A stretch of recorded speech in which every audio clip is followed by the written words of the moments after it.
Hey you all, I'm so hi to fellow dressmakers. You're welcome to another interesting tutorial. I'm Confidence. In this video, I'll be showing you how to make this lovely dress you can see on your screen. It's an asymmetrical design. It comes with an extended shoulder with soft pleats, a well-fitted asymmetrical bodice, and gathers. So if you're interested in learning how to go about the cutting and stitching of this dress, then kindly watch this video to the end. Here on my paper, I already have a starting point line, which will serve as the shoulder line. Then from that line, I'll be going down first to my bust point, then to my waist line, then to my hip line, and then to the knee line. You're supposed to be taking this all the way to your knee line.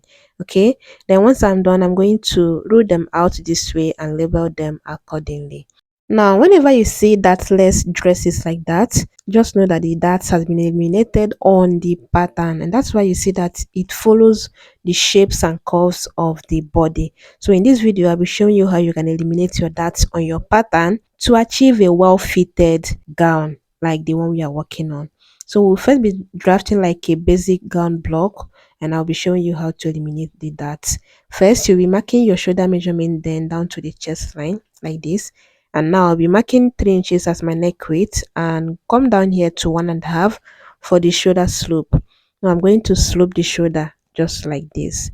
The next thing I'll be doing is to get the midpoint of this line, and once I have that, I'll be going in there to 1/2 inch, then come to the chest line and take the bust measurement divided by 4. Now I'm going to use all of this as a guide to get the perfect armhole curve just like this. Now I'm going to be marking my bust span. I'll mark that on the bust point line and also on the hip line. And with the help of my straight ruler, I'm going to connect the 2 points to have a line like this. Now for the dart intake, I'll be doing 0.75 on both sides of this line on the waist line. Then I'll be going up here 6 inches as the dart length and come down here 6 inches as the dart length. You can decide to take your dart length all the way to the bust point and also all the way to the hip line, since we are not sewing this, so it doesn't matter really. Okay, now I'm going to be taking the waist measurement divided by 4 plus the 1.5 that intake. I'll replace it, then come to the hip line and take the hip measurement divided by 4 plus 1/2 inch. Now you're going to go down to your knee line and minus 1.5 from what you have on the hip. But to make this very easy for me, since I don't have my knee line, I'm going to measure from my waistline to my knee line. Yeah, then on that point, I'm going to be minusing 1.5 from what I have on my hip line. That way, when you now wear your dress, it won't be too tight. In case you didn't take the measurement of, yeah, that part that the gathers will be starting from. So now I'm going to be taking it from the hip, like I'm connecting it all the way to the knee line. And after doing that, this is what it's looking like. Then I'll be doing bust dart of 2 inches. That's my bust dart value. That's the difference between my front length and the back length. And in case you're not doing bust dart and you're doing a shoulder dart, the same method I'll be sharing in this video, just still follow it, you will achieve the same results. Now I'm going to be separating this pattern on the waistline. I'm going to just cut it out like this, then cut out the skirt just as you can see me do it there. And after cutting it out, if you need to, you can indicate the top part, which is not necessary. And now we'll be changing the direction of the position of the dart to this point. We'll be maintaining the 2 dart legs, yeah, that's the dart value, but we'll be changing the point and it will be going to the side hem, just as you can see me do it here. So even if your skirt is longer than this, still go ahead and take it all the way to the side hem. And after that, I'll clean up the initial dart because we no longer need it. Then slash it here. I won't cut it all out. I'll just slash it there and then apply my water glue in between this space. Then take this slashed one and place it on this other dart line. Do you understand? And if you use the water glue just like me, just go ahead and use your hand to smoothen it out. And after doing that, this is what it's looking like. Now I'm going to be cutting off this excess we have here so that you see clearly the shape we have after doing this. And now I'm going to keep it aside and come to the top part.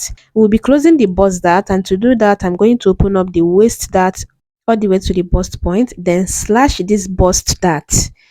Now I'm going to be applying my water glue again in this space and take the slashed one and place it on the bust point line just like this. Once that is done, I'm going to be blending the side seam because you can see that it's now distorted because we now closed the dart. Now before cutting out this other dart here, you have to measure your dart value in case you have forgotten. Mine is 0.75. Then I'm going to be cutting out the dart on both sides like this. Then go ahead and cut out the pattern just like this. And this is what the pattern is looking like after all of that. Now we'll be filling up this much space we have here. I'll be bringing in a fresh paper, then use my water glue to tape it down as you see me do it. Then go ahead and make this part straight. You see that space, just make it straight. Then I will be cutting off the excess paper here. Now we'll go ahead and change the position of the dart like we did on the skirt. And to do that, I'll be coming in here by 0.75, which was my dart value. You remember that, yeah? Then I'm going to be taking, this is the two dart legs, yeah? I'm going to be taking it from here to here and then from here to here with the help of my straight ruler. So I'm going to take it from the dart width on both sides to the 0.75 I have on the armhole. And after doing that, I'm going to also slash this side one, since we slashed the side one on the skirt. So if you slash the center one on the skirt, go ahead and slash the center one on this top part. But since I slashed the side one, I'm doing that too on this top part. Then I'm going to apply my water glue in between the space there. Then take the slashed one and place it on this other dart line. Then use my hand to smoothen it out so my paper is not shrinked. Now I'm going to be blending this part like this, and then I'm going to be cutting off this excess like we did on the skirt, and this is the shape we have. Now bringing them together, you see the space and the shape we have. You're going to have the same space or opening regardless of your size. The only thing is that the bigger your bust dart value or your shoulder dart, the more space you have there. So I'm going to be filling up that space like this. I will apply my water glue on a fresh paper and then bring them together. Make sure your center front, like the center that they are aligning, and then you tape it down like this. And right after doing that, the next thing I'll be doing is to go ahead and measure the whole of what I have here. This is the top part of the waistline, yeah. Then come down to this down part of the waistline and mark the same thing. And then I'm going to just extend the skirt measurement to this new point like this. And then make sure again that I have that same measurement. Now, I'm going to be measuring this distance, which is usually your bust dart value or your shoulder dart value, depending on the one you used. I'll measure it and get the midpoint. Then I'm going to be taking it from this waistline. This was the waistline, yeah. I'm going to be taking it from that point to this midpoint I have here on the side. And it's going to look slanty, just like this. And that will do all the trick for you. Now on this new line, I'm going to be taking my waist measurement divided by 4, and at this point you can minus 0.25 from your waist measurement divided by 4 for the most snatched waist. And I'm going to be taking it from the bust width to the waist measurement just like this, and then I'm going to be raising my hip line because it's now dropped because of how slanty the waistline is. So I'm going to be raising it, which you can decide to ignore it if you don't want to raise it, but yeah, I'm going to be raising it, and this will be my hip line now. Then I'm going to be taking it from the waist measurement to this hip line, then take it from the hip line down, just contour it like this, and then you see about 0.125 that you are shedding off on the previous hip line. Yeah. And now I'm going to be cutting this out, and the pattern is almost ready. This is just how you go about eliminating your darts on your pattern. And when you try this pattern out, you see all the fit that you need. And now, because of the style that you're working on, I'm going to be adding this fresh paper here. And once that is done, I'm going to be extending the shoulder line because that's where our measurement will be starting. And this right here is my shoulder measurement divided by 2, yeah. This is my shoulder measurement divided by 2. Then from that point, I'll be adding extra 5 inches. Depending on how bold you want your pleats around the shoulder, yeah, depends on how much you're adding here. If you want a more pronounced, visible pleats, just go ahead and double your shoulder measurement. Do you get? Then you are also going to extend the chest line because you will need that. Now I'm going to measure the whole of what I have on the shoulder, then come here on the chest line and minus 3 inches from that. Whatever it is I have on the shoulder, I'll minus 3 inches from that. Or better still, you start from your bust width and go out 1.5 or 2 inches, depending on how much extension you want at that point. I just share two methods you can do this. Then you're going to connect the two measurement. Then I'll be coming down here 1 inch to slope the shoulder, and I'll take it just all the way to the center front because that would also help tighten your neckline, make it stay firm around your neck. For the neckline, I'll be coming in from the shoulder width, 2.5, and that's like using 5 inches as my neck width. Then I'll be going down here 3.5 as the neck depth. Now I'm going to be placing my curve like this and give it a round neckline shape. Then I'm going to also place my curve on this side and just blend it in from that bust extension to blend it into the side seam I already have there. And this is what it's looking like. Then we just go ahead and cut it out because that's basically it for this particular pattern. So after cutting it out, I'm now going to be placing it as I have it here on a fresh folded paper and cut it out.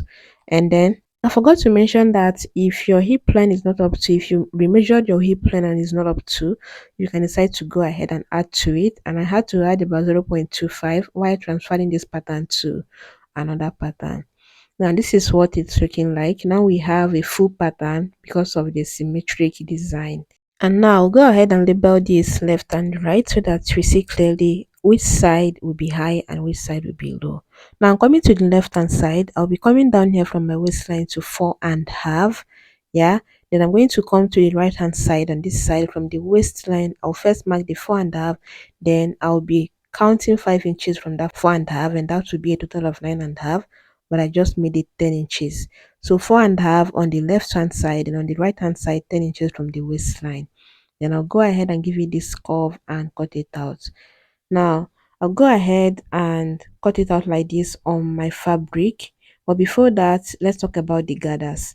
So I'm going to be measuring this part here. I'll just measure it as I have it here, and it's about 18.5. So that would be 37 inches. So for the back too is going to be 37 inches too, and then you're going to times that by 4 or 3 depending on how full you want the gathers around that point to be.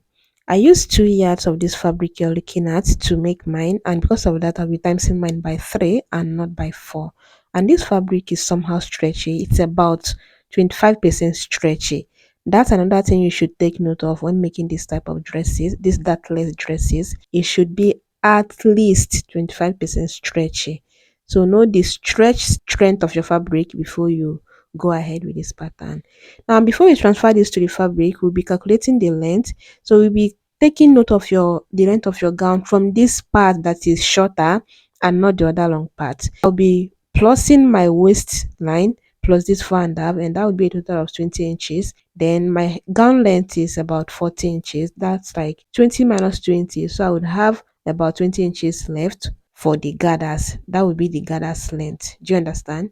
Then after cutting out the front pattern, go ahead and open it up just as you can see me do it here. Then place the pattern on its back. I cut it full here, and then I'm going to be arranging it properly, then cut out this shorter part and making sure I'm adding my half-inch allowance. It's just easier that way, especially as I'm managing my fabric.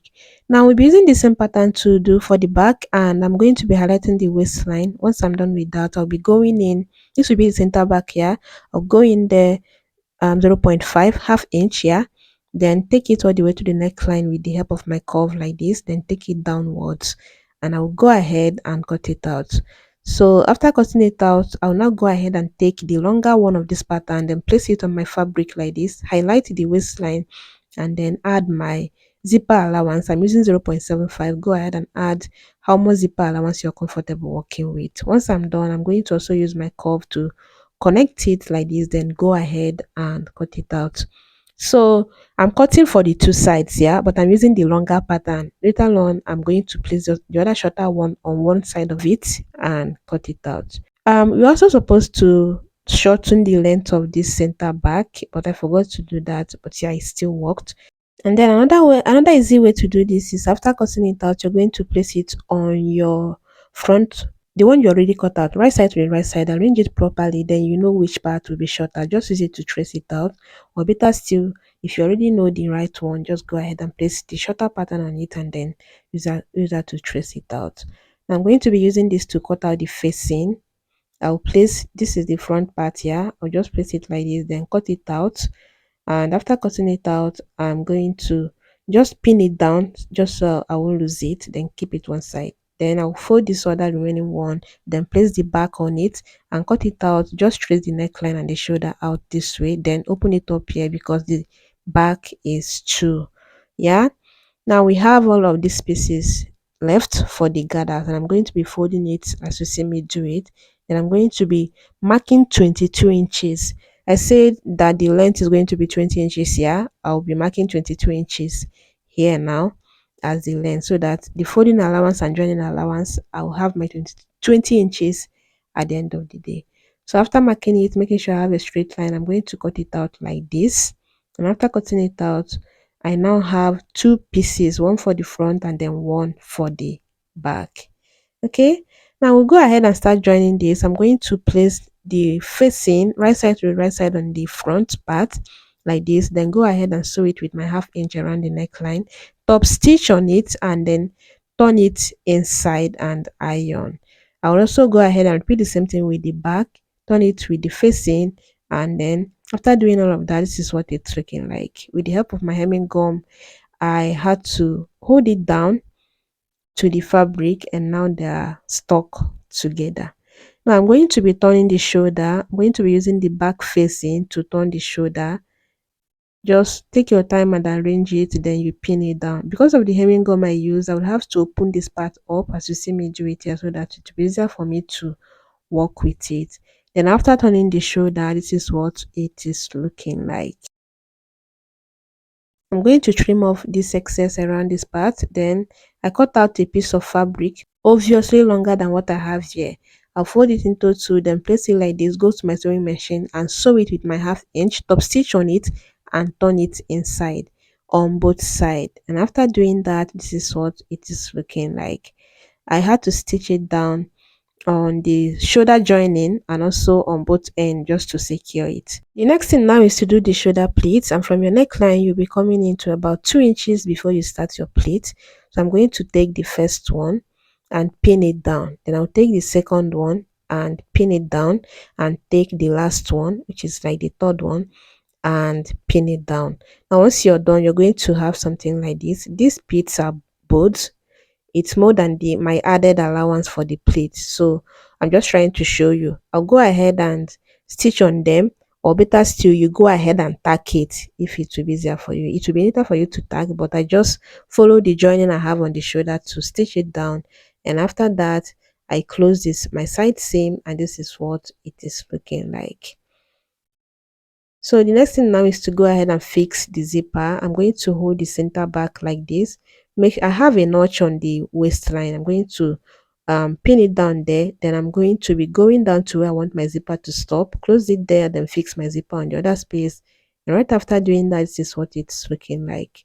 The next thing we'll be working now is the gathers, and I'm going to bring in the two pieces of fabric that I have for the gathers. Yeah, I'm going to fold it into to get the midpoint. Just go ahead and get the midpoint like this. Then you come to one end. I have two of them together. Yeah. And then I'll be coming down here to 3.5. Remember, for the other longer parts, we added about 5.5. Yeah. So what I'll be doing is to mark 3.5 here, so that the other 2 inches we have left will be for folding allowance and joining allowance. Once I have the 3.5, I'm going to just give it this curve all the way to the midpoint and cut it out. I hope you understand this part. It's very simple. On the pattern, we made one side longer with about 5.5. Now on this gathers fabric, you're going to be shortening one side with 3.5. The other 2 inches will be the folding allowance on the down and the joining allowance on the top part. And that way, after fixing it to the like to your gown, yeah, is going to look leveled and not looking dropped on one side. So once I'm done cutting it out, I'm going to place it like this, right side to the right side. This is the longer side here, and join it here. Then this is the shorter part, the one we're shortening with about 3.5. I'm going to also close it. Then I'm going to be fixing it to this part. Please notch that shorter part so that you don't go ahead and mix it up. I'm going to be placing that shorter part on this longer part that I'm trimming off now, and the other longer part will be going to this other shorter part. Do you understand? And right after gathering it on the base, this is what it's looking like. I'm gonna have to give it the final press, and you can see how smooth and how beautiful my dress turned out to be. So if it will be easier for you to like gather first before you fix it to the base, fine. But some of you already know that I like to gather as I go, so I'll just be gathering it on the base as I go. I hope you find this tutorial very helpful. If you did, let me know in the comment, and I'll be seeing you on my next one. Be good. Bye.